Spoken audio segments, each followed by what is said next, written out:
Rajanya pencitraan yang pernah kejebur got, sindir Ganjar yang demen lari pagi dan posting foto. Ya elah Wan, bukannya ente yang the real raja pencitraan, tapi dicuekin warga. Gini, kalau tantangannya adalah adu lari pagi keliling Indonesia, saya kalah dah. Tapi kalau tantangannya adalah adu gagasan, adu karya, adu rekam jejak, maka kita insya Allah nyatakan siap kepada semuanya.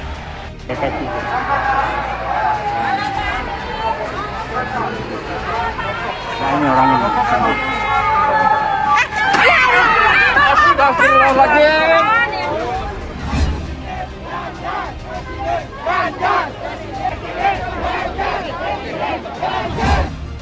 Guys, iya kau ngayon.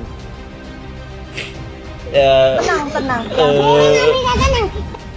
Anies Baswedan hadir dalam rangka acara akbar bertajuk Temu Kebangsaan Relawan Anies Baswedan di Tenis Indoor Senayan, Jakarta Pusat, Minggu 21 Mei 2023. Dalam pidatonya, Anies Baswedan pun menceritakan saat turun menemui masyarakat di daerah-daerah selama bulan Ramadan waktu itu.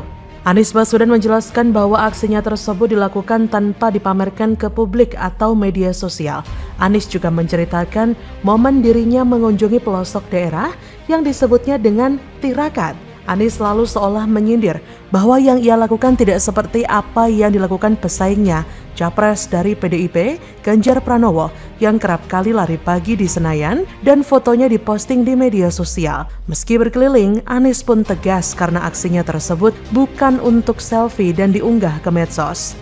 Apa yang diungkapkan Anies sebenarnya sebagai bentuk iri kali ya terhadap popularitas Ganjar sebagai Capres yang begitu meroket.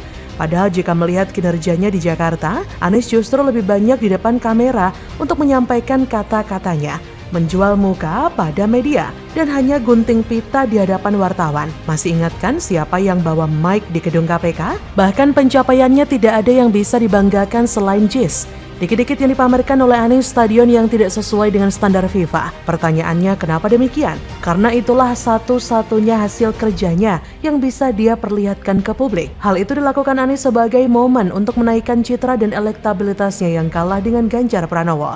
Seperti diketahui di kawasan sekitaran GBK, pernah dihebohkan dengan kehadiran Capres dari PDIP Ganjar Pranowo yang hendak lari pagi Minggu 30 April 2023. Ratusan warga langsung mengerubungi Ganjar Pranowo yang menjadi pusat perhatian.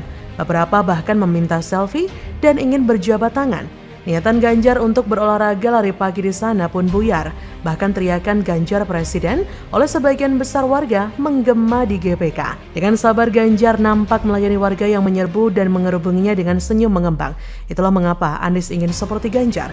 Dikerumuni warga, dimintai foto, karena Anies nggak mungkin diperlakukan seperti itu. Justru yang orang tahu dari Anies ini bukan prestasinya, tapi ngebacotnya yang nggak ketulungan. Beberapa bulan ke belakang ini siapa sih yang disebut-sebut curi start kampanye, yang sok telat naik pesawat ekonomi, yang pernah kejebur got saat tinjau banjir, yang pernah dicuekin warga Solo saat sok-sokan cek harga pasar. Sakitnya tuh di sini Wan. Segede-gedenya bacot Musni Umar dan Novel Bamukmin, masih lebih gede bacot ente Wan. Kalau dia amit-amit jadi presiden nanti, sudah bisa dipastikan orang ini akan lebih banyak ngomong daripada kerja. Bisa dibayangkan juga nanti ente nggak akan keliling Indonesia, mengawasi proses pembangunan serta mendengarkan keluh kesah masyarakat seperti yang dilakukan oleh Presiden Jokowi. Wan Bacot akan lebih banyak duduk santai di istana sambil menunggu laporan anak buah semacam ABS. Asal bapak senang gitu deh. Di samping menyiapkan kata-kata bacot untuk disampaikan kepada wartawan, tak lupa ia menyiapkan bahan untuk ngeles kalau ada program kerjanya yang gagal total semacam rumah DP 0. Inilah ciri khas politisi elitis, bukan merakyat. Nafsu berkuasanya gede tapi OKOC alias ogah kerja, ogah capek. Terakhir apa yang terjadi? Indonesia bisa kembali ke zaman jahiliyah. Pembangunan infrastruktur banyak yang mangkrak seperti Wisma Atlet Hambalang. Serta kader partai pendukungmu bakal pesta pora lakukan korupsi secara terstruktur, sistematis dan masif. Duh, nggak bisa bayangin kadrun yang berkuasa. Ngeri. Raja pencitraan kok sindir-sindir orang lain pencitraan. Diketawain kadal-kadal di got Tunis. Jadi, bagaimana menurut Anda?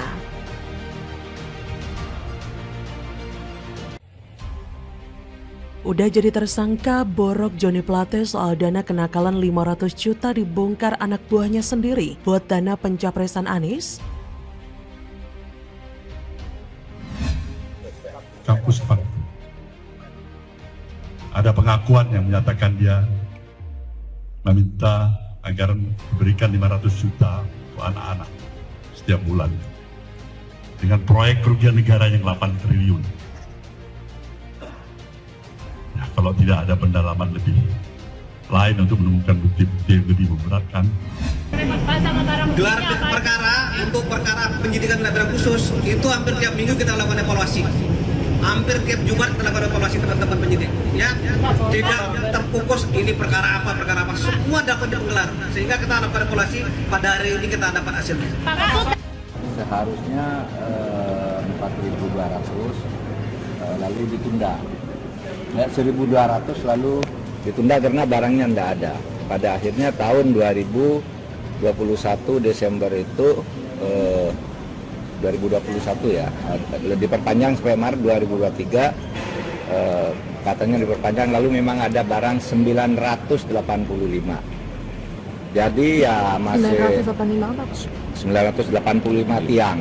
Okay. Itu kan mau membangun 4.800 tiang. Nah, tiang itu dijejak dengan satelit oleh BPKP.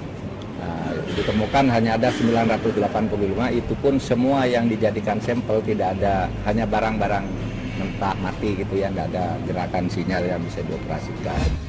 Menteri Komunikasi dan Informatika Johnny G. Plate resmi menyandang status tersangka dalam kasus korupsi proyek pembangunan Base Transceiver Station atau BTS milik Bakti Kominfo. Plate ditahan oleh Kejaksaan Agung pasca menjalani pemeriksaan Rabu 17 Mei 2023. Direktur Penyidikan Jaksa Agung Muda Bidang Tindak Pidana Khusus Kejaksaan Agung, Kuntadi, menyatakan bahwa Plate dijerat karena berstatus sebagai pengguna anggaran proyek tersebut.